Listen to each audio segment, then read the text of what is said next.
Aloha, I'm Leah Aiwohi, and I have been teaching in Hawaii's public schools for 36 years. I've had the opportunity of teaching at the elementary, middle, and high school. So I've been honored to be recognized as the 2025 Kauaʻi Teacher of the Year. Our school, Kauaʻi High School, was established in 1914. And so it's one of the oldest campuses here on the island. I graduated from Kauaʻi High School in 1984, and although some things have changed, I'm happy to see that some things have not. One of the challenges we face, or I face, in teaching here on rural Kauaʻi is not always having the resources in terms of equipment or expertise. You know, we haven't always been able to easily provide those kinds of things to be able to take our students farther in their learning, or have them have deeper, richer kinds of experiences. I've made it my mission to make sure that whatever my students might need and whatever kinds of opportunities we can come by, to give them experiences to really make their learning meaningful, was something that I would strive to provide for them.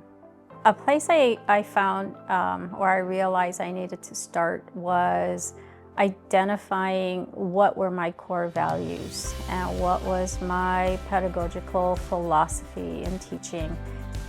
Yes, it's important to always put the student first and to think about doing what's best for the student in every learning opportunity. But I also started to realize that for me, it was also important that I not just be satisfied with what the classroom was already equipped with. And I really needed to get in touch with making sure opportunities and resources were also provided for my students. It was actually allowing me to be more of a risk taker and to put myself out there and not being afraid to step outside the box and actually network with other people, so that I could get more familiar with what is available and what I didn't know. Curriculum is important, no question, but I also feel what's important too in the classroom is having connectivity, having that connected classroom in terms of, building connections with students, developing relationships so they can start to realize, the depth of care and interest that the teacher has in them, what their hobbies are, what their aspirations might be, what their hesitations might be, so that we can help them grow and become the individuals that they were meant to become.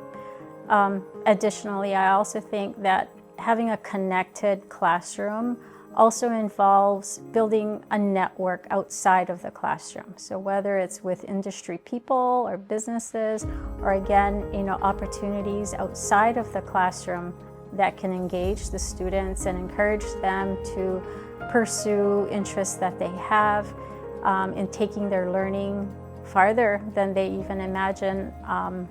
I feel that's important. I know teachers are just overwhelmed with emails that might come through, but sometimes, like in my case, it does pay off to take a few minutes to actually take a look at messages and, with an open mind, think, does it have any kind of potential to elevate the experience in the classroom? One thing that I really enjoy about being a teacher in the classroom is celebrating the wins that I can recognize with my students.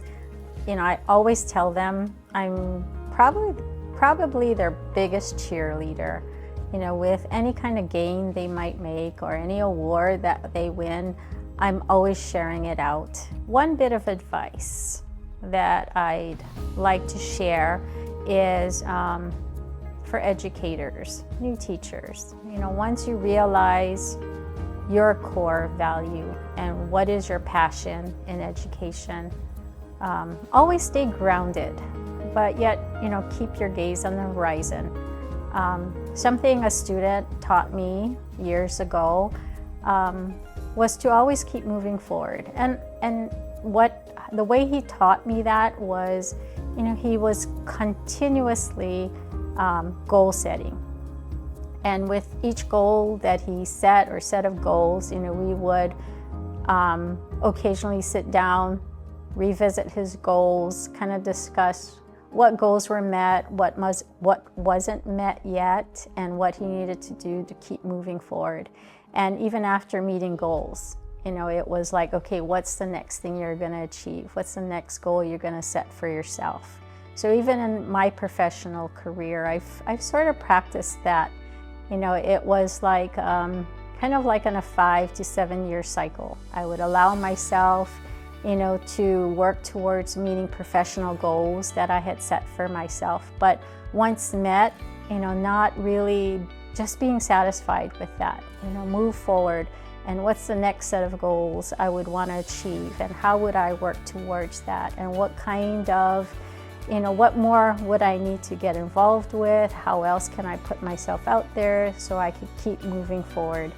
And so that was a valuable lesson. That student I learned that from was a media student. I was fortunate to work with him from his freshman year and, you know, be reminded about the importance of goal setting. You know, he had made up his mind he was going to win an Olelo Award. So he submitted a number of entries into that year's competition. And it wasn't a surprise that he was actually a finalist in 5 of those categories, but he didn't win in any. And you know, that wasn't the end of the story. In fact, the student, Dylan Ancheta, you know, set higher goals for himself. He was determined. He was going to be a broadcast journalist, which he is today, working for a local news station, right? Hawaii News Now. And, you know, what's even more special is in the recent years, the last maybe 3 years or so, he's actually been invited to host the Olelo Youth Awards, and he shares his story with all of the students every year. I think that's so special, but you know, I think the message behind that is, you know, just keep an open mind, but stay focused, stay grounded, know your core values and what's important, and you know, don't give up on that. Keep working towards what's going to help you meet those goals. Everyone a leader, everyone a learner. We is greater than me. I'm a proud graduate of Kauaʻi High School, signing off. Go Red Raiders!